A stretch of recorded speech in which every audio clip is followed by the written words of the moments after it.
Hi, my name's Phil. I like talking about politics, and in this video I'd like to discuss the furore that's kicked up over Brexit in another sector of our service economy, this time a part of aviation.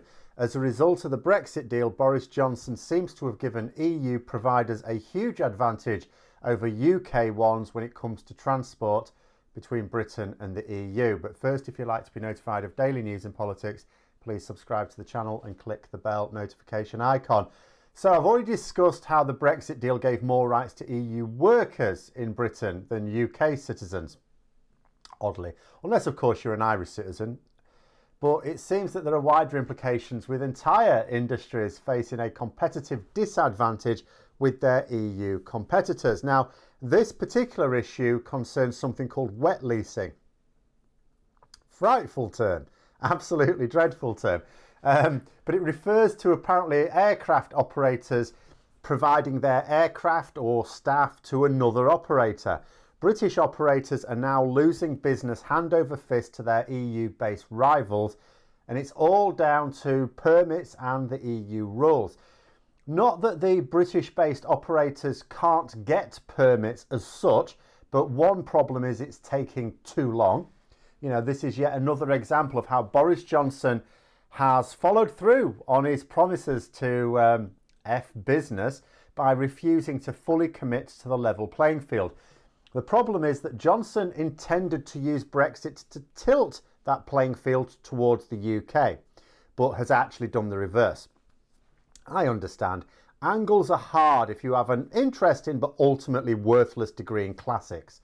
So because we refuse to pursue the EEA membership after Brexit, permits are now needed for aviation between the UK and the EU, but EU operators are obtaining their permits in a matter of hours. UK-based operators, when they can get them at all, have to wait days.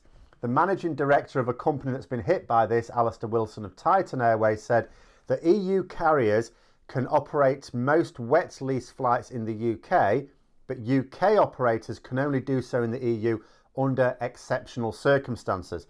And this is interesting because this came up a couple of years ago. I remembered something when I was reading the thing and went and tried to find it.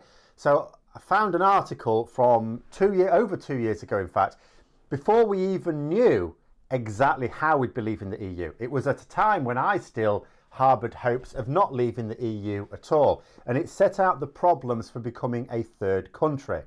It said that our providers would only be able to operate in exceptional need.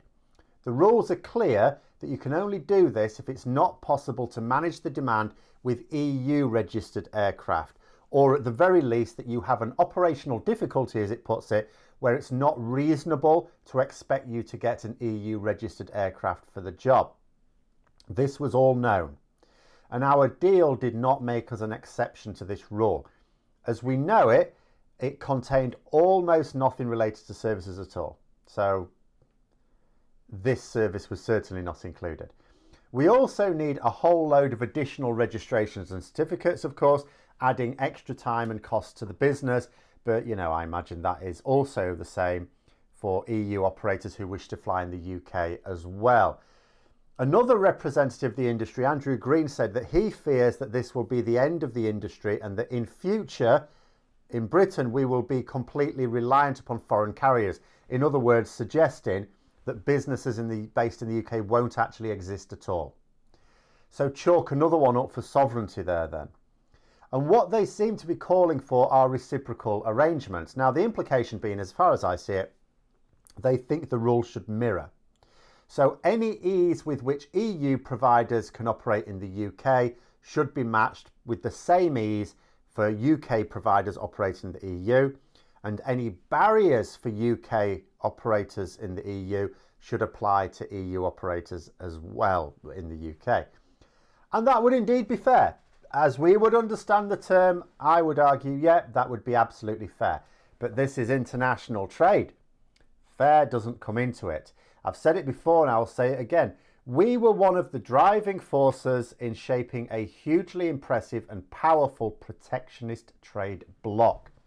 We have chosen to leave that hugely impressive and powerful protectionist trade bloc.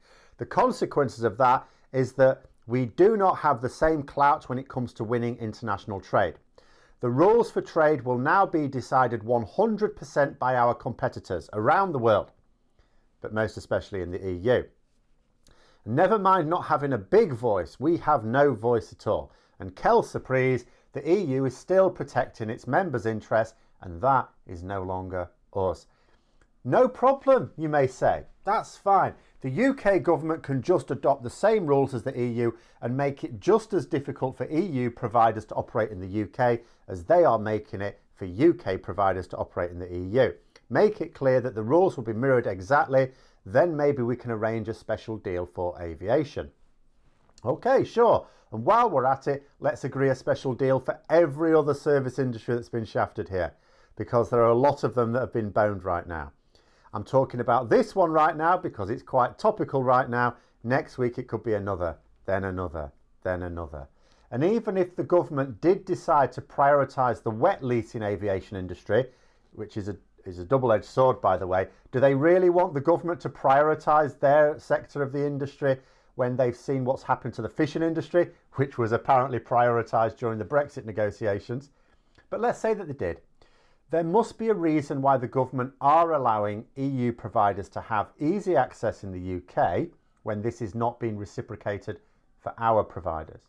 And I'm guessing that to do so, if the UK government said, no, we're going to apply these rules ourselves, that would cause bigger problems for wider trade, as we'd be unable to meet the demand for air freight under these conditions. I don't know that. It's speculation on my part. But there must be a reason why the government don't simply mirror those EU rules in this regard. After all, Boris Johnson's government likes sticking it to the EU when they can. So I'm going to suggest that we need those EU aircraft a lot more than they need ours. And some credence was given to this when I saw at the end of the article the government's response. I'll quote it. We are actively supporting all UK airlines and leading engagement with EU member states to ensure UK airlines can operate to the EU with minimum administrative requirements. Not engagement with the EU Commission, engagement with EU member states.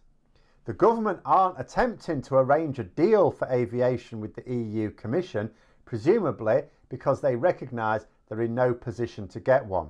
So they're trying to engage with each individual member state.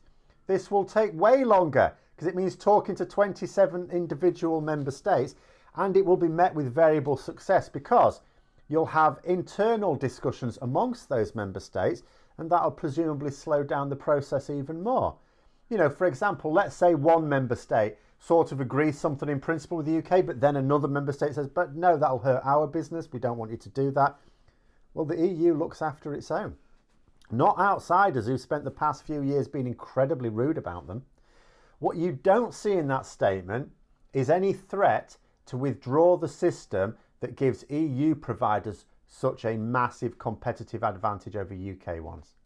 The statement basically says, look, we're talking with EU countries about this, and we've asked them to do us a favour, pretty please, with a cherry on top. I'm not sure that sounds like a plan to me. But those are my thoughts. Let me know yours in the comments below. I hope you found the video interesting. If you did, don't forget to click the like button. And if you'd like to support the channel further, please also click the Patreon link for details. And until next time, I'll see you later.